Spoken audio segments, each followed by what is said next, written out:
The Bible speaks of creatures that exist beyond this physical world and that have found their abode in darkness. They are terrifying beings full of evil and unspeakable wickedness, born from the void before creation. From Leviathan to the Behemoth, their every breath is like a hurricane, hungering for souls to devour. They are the nightmares that haunt people, waiting in silence and lurking in the dark. What are the mysteries surrounding the very existence of these terrifying beings? In this video, we will look at the 10 most terrifying beings in the Bible. And I watched as another beast reared up out of the earth. It spoke like a dragon and had 2 horns, precisely like a lamb. Revelation 13:11. Despite giving the impression of being an unstoppable force by itself, the second beast's purpose is very different. The Bible says that it functions as a kind of hype man for the notorious first beast, forcing people to worship him in addition to creating delusions and horrifyingly killing anyone who defies his orders.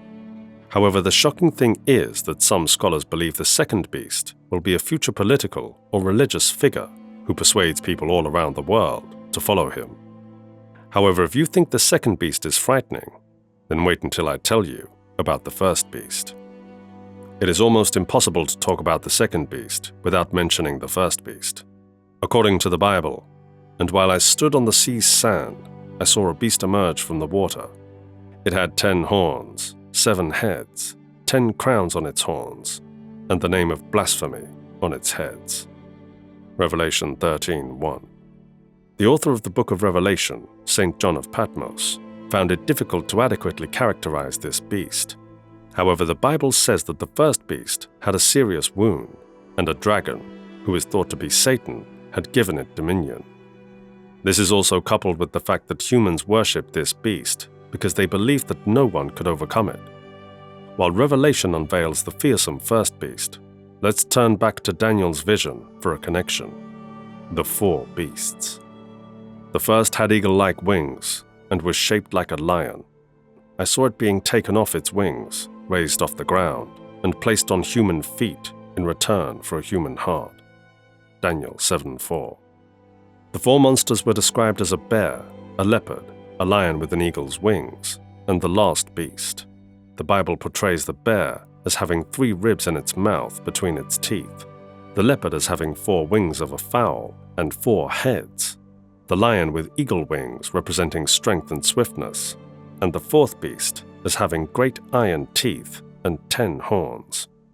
The majority of Daniel's visions were symbolic, as these 4 beasts represented the 4 major kingdoms of the era: Babylon, the lion; Medes and Persia, the bear; Greece, the leopard; and the Roman Empire, the last beast. Moving on from earthly dominions to heavenly guardians, let's talk about the Nephilim. Starting with giant creatures called Nephilim, when the Israelite spies scouted the land of Canaan, instead of being welcomed with milk and honey, they met with giants they certainly weren't expecting. Then we saw the giants, who were Anak's sons, descended from the giants, and they looked just like us. They treated us like grasshoppers. Numbers 13:33.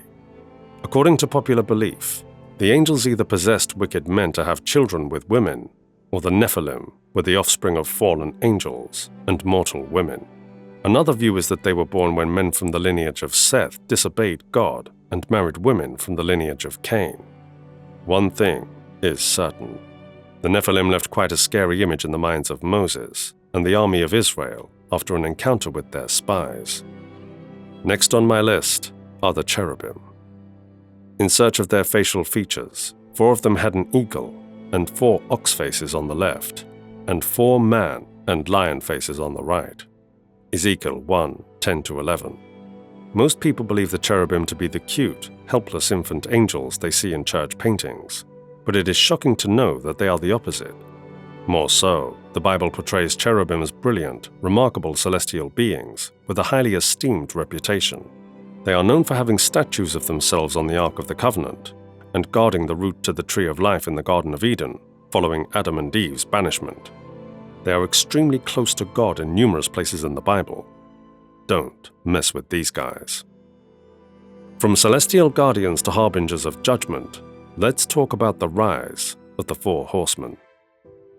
When I looked, I saw a pale horse with the name Death sitting on him, and Hell trailing behind. And they were granted authority over the fourth region of the planet to use swords, starvation, death, and earthly monsters to bring about the deaths of people. Revelation 6:8. Often seen as the most identifiable sign of the end times, people have grown accustomed to seeing the four horsemen, but practically everyone acknowledges that they represent conquest, the white horse, war, the red horse, famine, the black horse, and death, the green horse. There are several theories on the identity of the rider of the white horse. While some follow the obvious path and assume it is Jesus based on the rider's appearance, many others use more creative thinking and conclude it is the Antichrist. While the four horsemen herald judgment, the book of Revelation also prophesies of a vast army of 200. In my vision, I saw horses and their riders with breastplates made of fire, brimstone, and jacinta. The horses' jaws released flames, smoke, and brimstone, and their heads shone like lion heads. Revelation 9:17. According to the book of Revelation 9, this group of horsemen is different from the four horsemen, as they are part of what happens when the 7 trumpets are blown.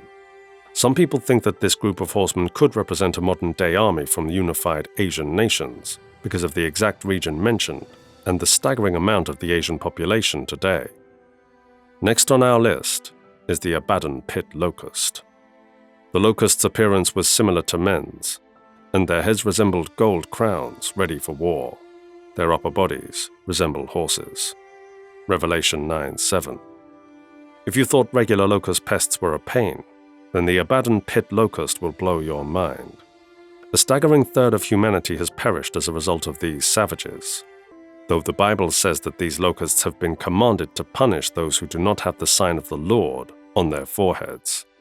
These guys are not designed to feast on crops. However, Abaddon is either a fallen angel or an angel in God's army, and only a few people see it as a metaphor. Next, we have the Behemoth. You can see that his determination is in his belly button, and his strength is in his loins. His tail moves like a cedar, and his stone sinews are intertwined. Job 40:16-17. Its name, Behemoth, connotes huge and monstrous in today's world. It is one of God's most potent creations, one of which was vividly described in the book of Job. It is feared by many creatures due to its powerful roar, and it is thought to be the oldest land creature. Despite how horrifying its description may seem, it is thought to be calm because it is an herbivore and has never been tainted by chaos. Some people say it's a dinosaur from the Bible because of the accurate depictions of its tail, while others think it's a distant relative of the present hippo or elephant. Finally on our list is the Leviathan. Smoke rises from its nose like fumes from a cauldron or saucepan. Coals are ignited by his breath, and flames shoot from his mouth. Strength remains in his neck, and joy transforms sadness into happiness in front of him. Job 41:20-22. Job 41 spoke a whole lot about this creature. Like the behemoth, some people say Leviathan is a marine dinosaur, while others think it's a mutant whale or crocodile that evolved into a current species. Leviathan is considered to be God's strongest creation. He ruled the waters, while Behemoth ruled the land. Sadly, chaos corrupted Leviathan after it was created, making it far from peaceful. There you have it, guys, the most terrifying beings in the Bible. If you felt that this was a helpful and educational video, please let us know in the comments. To see more videos similar to this one, click the like button. While you're at it, consider helping me out by subscribing. Thank you.